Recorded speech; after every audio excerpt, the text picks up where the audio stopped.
Hello human people, it's Vieno, here with a slightly shorter video, because this time we're talking about HBO's Gentleman Jack, a show about the life and times of Anne Lister, the quote-unquote first modern lesbian, that honestly deserved a lot more love when it originally came out, because this show is just such a treat. Sure, it's not the most queer show about queer people around, but it just has this wonderful feel to it. It has that slightly goofy, knows when to be serious tone that I love about certain British period dramas. And the queer characters are allowed to be disagreeable and messy, with the show actually acknowledging that they are disagreeable. You know, in the first season. Second season, they go full Tory. But the reason I wanted to talk about this series isn't its politics. Instead, I wanted to talk about it because it shows something we often forget exists. Cisgender dysphoria. So as a lot of us know, gender dysphoria, that is, the mental turmoil caused by the mismatch between your social and physical existence and how you experience yourself truly being, is usually presented as an exclusively trans phenomenon. So much so that some people will say that gender dysphoria is what defines being trans. Which I don't agree with, but it's not hard to understand why people think that, considering how much it's talked about in regards to being trans. For some people, dysphoria is basically the only thing they know about the trans experience, whether or not they know it by that name. This easily creates the image that, by definition, cis people don't feel gender dysphoria. But in Gentleman Jack, we see how Anne, in more than one occasion, experiences that shock, rejection of self, and futile anger that accompanies gender dysphoria. Prime example is when she's called a man by Thomas Sowden, one of her lodgers. She's a fella. Hey, now get him off home now! Fella in a frock. I can recognize all the feelings I experienced during similar moments just from the expressions on her face. And there are, of course, other examples. There are times when Anne thinks about why she is like she is, and how easy it would be if she was different. But these are fictionalizations of real-life people.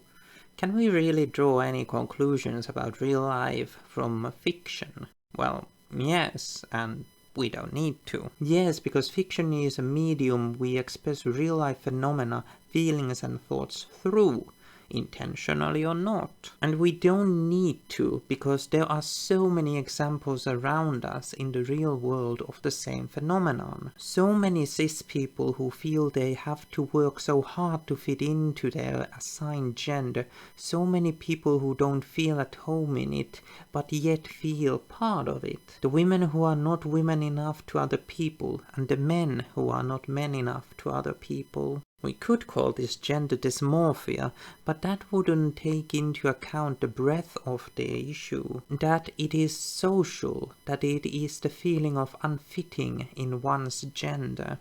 So what does this mean? What is the significance of cis people experiencing gender dysphoria as well? Well, I could go on a flowery humanist tech talk about how we are all the same deep inside.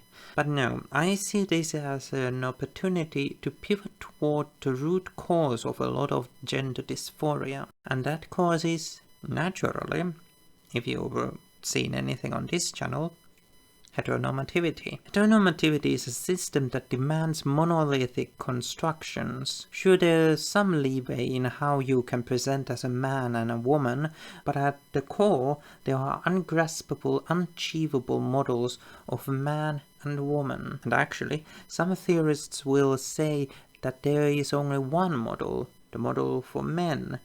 But we'll keep it at 2 for this video. We'll call these models, for clarity, man TM and woman TM. To keep up with the man TM and woman TM brands, there obviously needs to be a certain purity of outward communications. This means that everyone who is part of the brand, willfully or not, should be made to conform to it, because they only make a one-size-fits-all product. But the funny thing is that for these brands, outward and inward are barely distinguishable. The product must be sold to everyone and you must make everyone feel like they have to sell it too, and that they are happy with it. And if the one size fits all doesn't fit you, maybe you change along the years, well, something must be wrong with you. Okay, that was a weird piece of scripting I just wrote right now. But that's kinda how heteronormativity creates a sense of monolithic genders. Man TM and woman TM. But these monolithic ideas are what we should go against, because they cause a lot of the feeling of gender unfitting, that is, gender dysphoria. If we recognize that we should deconstruct the monoliths of man and woman, what should they deconstruct to? My firm belief is that just like non-binary, man and woman are ultimately umbrella terms. What I mean by that is that there are several genders that are lumped together under these large labels. But unlike under non-binary, we don't have smaller labels under the big header. And I'm not saying we should start a great project of labeling, but instead explore the different gender feelings and expressions that have been buried into this monolith. Imagine man and woman as kind of gender minds. See, I brought it back to the show I vaguely talked about in the beginning. But in these minds, we can find the raw material for countless gender expressions, different manhoods and womanhoods. And despite the footage here, no child labor in these minds. Probably no black lung either. Maybe. And maybe one day the tunnels of these minds will intersect and we'll notice, hey, there's no actual real border, no great divider between these two umbrella terms. In the end, my hope is that one day we don't need terms like man, woman, or non-binary even. We just need a big sign of gender with an endless colorful mess of gender under it, ever shifting.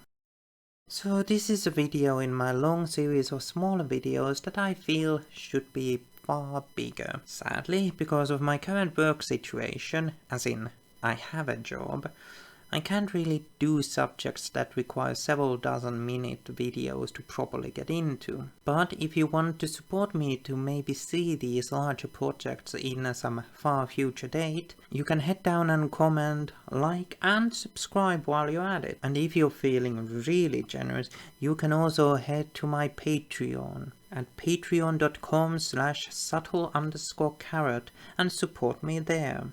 Actually, is that the address I need to check? Ooh. Okay, I was wrong. It's actually patreon.com/subtlecarrot all together. Yeah, one word. Yeah. If you do, you can get access to my videos 1 week early and get updates on my progress as I make my videos. But for now, I'll see you in the next video.